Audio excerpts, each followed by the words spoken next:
Hai assalamualaikum guys, kembali lagi di channel Top Tulis Movie.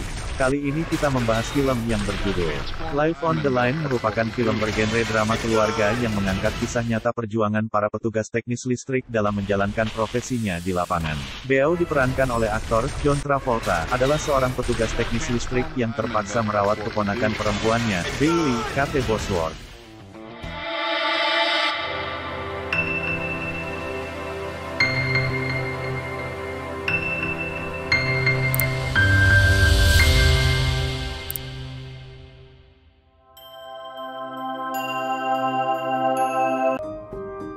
Cerita ini dimulai di suatu malam. Saat itu, hujan lebat dan seorang anak bernama Bailey tak ingin Danny ayahnya pergi bekerja. Danny ini adalah seorang kepala petugas listrik yang mendapat panggilan untuk membetulkan kabel listrik yang mengalami masalah. Dan sebagai seorang pegawai yang baik, tentu ia tak bisa menolaknya karena memang sudah menjadi kewajibannya dalam mencari nafkah. Ia pun akhirnya pergi setelah berpamitan dengan anak dan juga istrinya yang bernama Becky. Sesampainya di tempat, Danny dan teman-teman kemudian menemukan kalau ternyata ada pohon yang menimpa kabel. Pohon itu pun kemudian disingkirkan oleh beberapa temannya dengan peralatan yang mereka bawa. Seorang petugas bernama John Bow mulai menaiki tiang listrik untuk membetulkan salah satu kabel yang terputus. Tak perlu lama, kabel itu pun tersambung dengan mudahnya. Namun saat mereka akan pulang, tiba-tiba Danny melihat kalau ada sesuatu yang tertinggal di atas tiang listrik dan mengatakan kepada John supaya jangan terlalu tergesa-gesa dalam bekerja. Si John ini ternyata adalah saudaranya Danny, makanya kalau ada sesuatu yang salah, Danny tak segan-segan untuk menegurnya. Tak ingin hal buruk terjadi, kemudian Danny pun memilih memanjat langsung tiang listrik itu. Namun belum lama ia sampai ke atas, tiba-tiba petir menyambar pada salah satu kabel dan langsung menjalar ke arah Danny.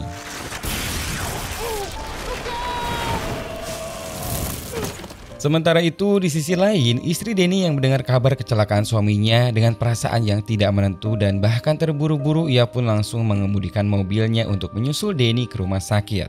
Kepanikan itu bertambah ketika ia melihat ambulan yang membawa Danny. Becky pun seketika gagal fokus, bahkan hilang kendali.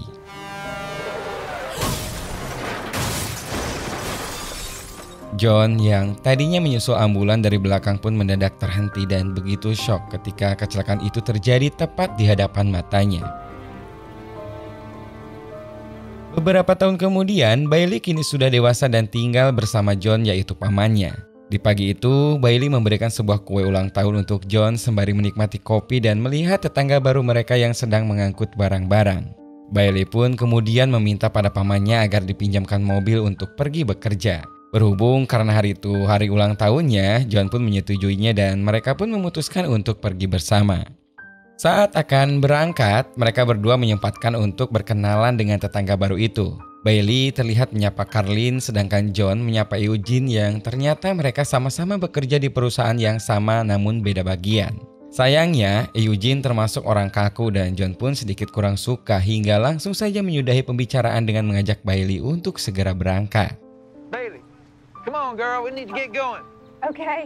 Nah, sesampainya di tempat kerja, ternyata John diberi kejutan ulang tahun oleh semua teman-teman kantornya. Menyaksikan itu, John Bow hanya bisa geleng-geleng kepala, apalagi saat tahu kalau yang mempunyai ide kejutan itu justru adalah Bailey, keponakannya. Melihat wajah John yang terlihat terharu, teman-temannya pun mencandainya kalau seorang John yang sangar ternyata takut pada sengatan listrik dan wanita.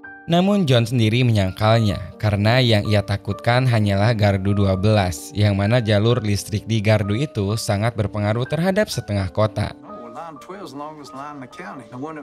Sebagai kado, Bailey memberikan hadiah berupa gantungan kunci motor. John padahal menyayangkan agar uangnya untuk tabungan sekolahnya saja. Namun menurut Bailey hal itu tak seberapa dan ia ingin membuat pamannya senang. Gantungan kunci itu pun mengingatkannya kepada Danny saat ia masih menjadi seorang anak geng motor dan seorang pengangguran. Bekerja sebagai teknisi listrik juga berkat arahan Danny yang ingin hidup John berubah. Beberapa jam kemudian, mereka pun berpisah dan Bailey terlihat sedang sibuk bekerja di sebuah kafe. Namun sepertinya dia sedang ada masalah dengan pacarnya yang bernama Duncan. Saat pacarnya datang, ia pun langsung mengungkapkan kekecewaannya. Ternyata Bailey kecewa karena sudah 1 minggu ini Duncan tak menemuinya, bahkan akhir-akhir ini pacarnya itu terlihat berbeda dan sibuk dengan dirinya sendiri. Di saat yang bersamaan, John sedang mengadakan latihan menaiki tiang listrik untuk para pekerja baru. Saat itu terlihat jika seorang dari mereka jadi bahan candaan ketika terpeleset, bahkan salah satu temannya sengaja merekamnya. John tentu saja jengkel dan langsung mengungkapkan jika hal yang demikian bukanlah untuk bahan candaan. Setelahnya, ternyata Duncan yang ternyata ikut melamar bekerja di sana telat datang dan ia pun langsung ikut dengan yang lain untuk masuk ke ruangan. John di sini kembali menjelaskan tentang pekerjaan yang bakal mereka hadapi nantinya dalam mengurus jalur 12. Mereka telah diberi arahan oleh pusat untuk mengganti tiang-tiang listrik yang sudah usang sebelum badai besar yang akan datang sekitar 10 hari lagi. Di sana ia juga menjelaskan tentang seorang yang telah lulus tes ataupun mereka yang mendapatkan prestasi terbaik. Semua itu tidak bakal menjamin bisa mencegahnya dari kecelakaan, terutama jika ia lupa memasang peralatan atau tak fokus dalam menjalankannya. Satu kesalahan saja menurutnya maka 500.000 volt bisa langsung membakar mereka seketika. Sepulangnya ke rumah, John mengatakan pada Bailey kalau pacarnya Duncan kini bekerja di teknisi listrik. John terang-terangan mengatakan supaya Bailey tak lagi menemuinya karena khawatir Duncan membuatnya kecewa, serta yang paling penting menghambat sekolahnya. Namun Bailey meyakinkan kalau kini ia sudah diterima di perguruan tinggi dan John tak perlu mengkhawatirkannya lagi. John pun menanggapinya kalau satu-satunya yang terpenting saat ini adalah bisa mendampingi Bailey sampai ia sukses nanti dan takkan membiarkan apapun mengganggu karirnya. Pekerjaan untuk mengganti tiang-tiang yang sudah usang pun mulai dilakukan. Saat itu John mendapati Duncan malah asik mengetik SMS dan langsung menegurnya. Awalnya memang gak suka, ditambah lagi kerjanya kurang serius. Tentu aja John makin kurang nyaman dengan adanya Duncan. John kemudian menanyakan mengenai tiang yang baru saja diperbaikinya. Duncan pun mengatakan sudah bagus. Namun sesaat kemudian tiang tersebut roboh dan hampir menimpanya. John langsung marah besar dan mengatakan agar Duncan cepat-cepat keluar dari pekerjaannya.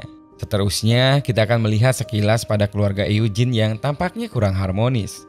Karena Eugene lebih memperhatikan pekerjaannya jika dibandingkan terhadap keluarganya. Sama halnya dengan Bailey dan Duncan. Pada dasarnya mereka berdua sama-sama saling mencintai. Namun berhubung mereka terhalang oleh keadaan keluarga, Bailey seorang yang berpendidikan sedangkan Duncan tak lebih daripada seorang gembel di mata John.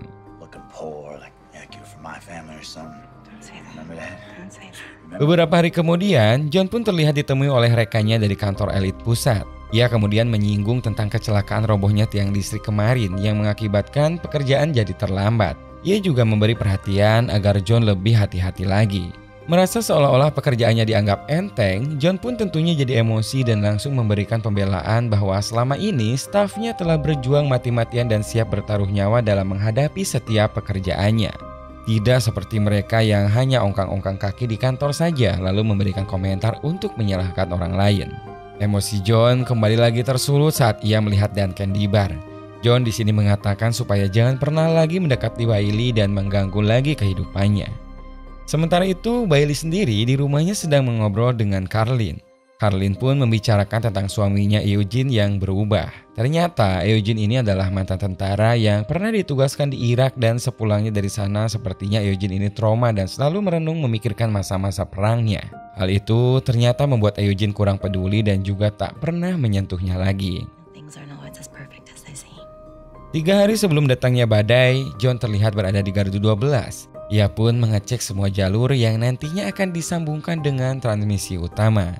Di kantor pusat sendiri, Forten memanggil Russell untuk menanyakan tentang status pekerjaan di gardu 12.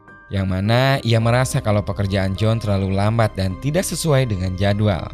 Russell pun hanya menanggapinya kalau John pasti bisa menyelesaikannya tepat waktu dan membuat gardu 12 segera terhubung dengan transmisi sebelum badai datang. Suatu malam di sebuah bar, Bailey menanyakan kepada Carlin tentang bagaimana rasanya menjadi seorang ibu. Carlin yang sejak awal curiga karena setiap kali diajak minum Bailey selalu saja menolak, akhirnya mendapat pengakuan dari Bailey kalau kini ternyata ia telah hamil anak Duncan. Namun ia tak berani mengatakannya karena bingung dengan keadaan kalau John tidak suka pada orang yang dicintainya itu. Di sana, Carlin juga jujur kalau dirinya sempat selingkuh karena tak tahan dengan Eugene yang sekarang menjauh dan berbeda. Esoknya Bailey dan Duncan bertemu. Di sana Duncan memberikan sebagian gajinya untuk keperluan kuliah. Namun Bailey menolaknya karena menurutnya uang itu akan lebih berguna untuk keluarganya. Selanjutnya, Bailey mengungkapkan kalau kini dirinya hamil. Duncan tentu merasa sangat bahagia akan hal itu, karena selain ia akan menjadi seorang ayah, secara tidak langsung ia pun semakin besar kesempatan untuk bisa bersama orang yang sangat dicintainya. Tapi beda bagi sang paman, ia terdiam bahkan berusaha menolak kenyataan itu. Ia sangat terpukul dan tidak percaya kalau keponakan yang selama ini ia jaga justru berakhir hamil duluan. Ia begitu kecewa, bingung dengan apa yang harus ia lakukan ke depannya. Beberapa hari kemudian, badai yang telah diprediksi kini telah datang. Di kantor pusat, Forten langsung memberi arahan untuk menyiapkan semua unit agar standby dan siap berangkat jika terjadi kerusakan. Badai itu menumbangkan beberapa tiang listrik dan menimpa jalan kereta, sehingga kereta yang melintas ke sana pun langsung keluar dari jalur, membuat arus listrik konslet dan menyebabkan padamnya listrik setengah kota. Sesampainya di titik lokasi kecelakaan, John mendapati kalau arus listrik menjalar ke dalam gerbong, sehingga pemadam kebakaran tak bisa memadamkan api yang ada di sana. John kemudian memberi pengarahan dan membagi tugas untuk melakukan pemotongan kabel di beberapa sisi, sementara dirinya bersama Duncan akan mengecek sisi lain. Mereka berdua pun terlihat bekerja sama secara profesional, walau jelas ada masalah di antara keduanya. Namun mereka berusaha untuk tetap tidak egois ketika dalam bekerja. Hingga di satu kesempatan, John sedikit menyinggung perihal Duncan yang telah menghamili keponakannya. Dan hal itu tentu cukup membuat Duncan sedikit tersinggung dan terjadilah perdebatan di sana. Tiba-tiba, John dengan cepat menghampiri Duncan, namun bukan untuk menghajarnya ataupun memukulnya, melainkan menjauhkannya karena di hadapan dia ternyata ada kabel yang konslet. Sedangkan itu, di sisi lain Eugene datang ke rumah dan mendapati Carlin sedang bersama seorang lelaki. Keadaan pun menjadi sangat runyam saat Eugene menodongkan pistol ke arah laki-laki itu. Bailey yang kebetulan di sana pun mencoba melerai, namun sayang mereka terlibat perkelahian dan beberapa tembakan pun terdengar. Laki-laki itu berhasil ditembak dan tewas seketika. Eugene sendiri yang merasa putus asa karena istrinya telah berbuat seperti itu akhirnya memutuskan untuk menembak dirinya sendiri. Namun Carlin tentu saja melarangnya karena sebenarnya ia sendiri masih sangat mencintai Eugene dan semua itu karena ia sangat merindukan suaminya seperti dulu lagi. Sayangnya, Carlin baru menyadari kalau ternyata tembakan Eugene tadi ikut mengenai Bailey dan langsung menembus ke dalam perutnya. Masalah di kantor pusat ternyata juga tak hanya pada kerusakan di jalur kereta, karena gangguan susulan kembali muncul hingga menyebabkan tak ada lagi backup aliran listrik di gardu 12. Karena tak ada pegawai lagi, ia pun akhirnya menugaskan John beserta timnya untuk segera pindah ke gardu 12. Pekerjaan di sana tak bisa ia tinggal. Ia juga mendapat kabar kalau Bailey dibawa ke rumah sakit. John nampak sangat bingung apalagi mereka juga diperintahkan untuk ke gardu 12 yang sangat berbahaya. Namun karena memang tak ada pilihan lain, John pun pada akhirnya mulai membagi tugas. Park, asistennya, ia tugaskan untuk pergi ke rumah sakit untuk melihat apa yang terjadi dengan keponakannya. Sementara ia dan Duncan akan langsung menuju gardu 12 dan sisanya akan tetap di sana untuk membantu para pemadam kebakaran. Di rumah sakit, Bailey yang lukanya semakin parah langsung dibawa ke ruang operasi. Namun baru bertindak setengah jalan, sayangnya generator darurat mati dan membuat pekerjaan dokter jadi sangat terhambat. Tentu saja hal itu bisa berakibat fatal bagi Bailey dan juga calon anaknya. Park yang juga tiba di rumah sakit langsung mengabarkan kepada John kalau keponakannya sedang dioperasi karena luka tembak. Ia pun menyarankan agar John bergegas menyalakan jalur itu karena keadaannya sangat mepet dan beresiko bagi keselamatan Bailey. Mereka berdua pun kemudian memutuskan untuk bekerja secara cepat supaya bisa sama-sama menyelamatkan orang yang paling mereka sayangi itu. Satu persatu sambungan itu pun mereka rapatkan. Namun entah apa masalahnya, listrik itu tetap tak mengalir.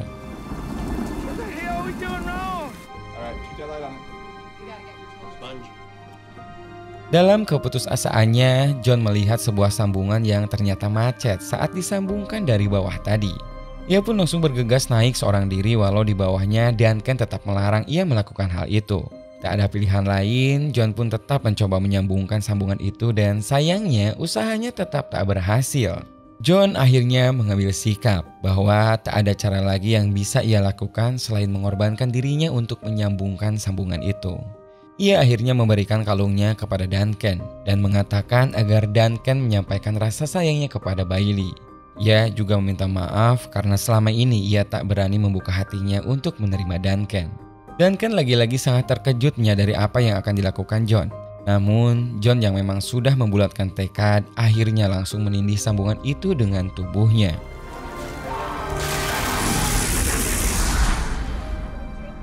Atas apa yang dilakukannya itu, John pun berhasil menyalakan listrik di seluruh kota dan selebihnya bisa menyelamatkan keponakannya bahkan juga calon cucunya.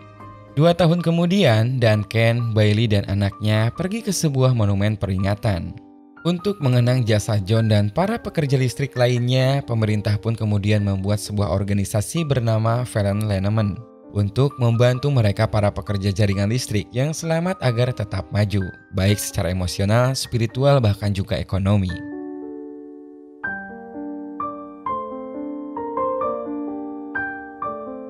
Hikmah yang bisa kita ambil dari film ini adalah biarkan mereka yang gugur untuk mengingatkan kita akan arti sebuah keberanian. Karena seorang pahlawan adalah seorang yang mau memberikan hidupnya pada sesuatu yang lebih besar daripada dirinya sendiri. Ya, selebihnya kalian bisa simpulkan sendiri guys.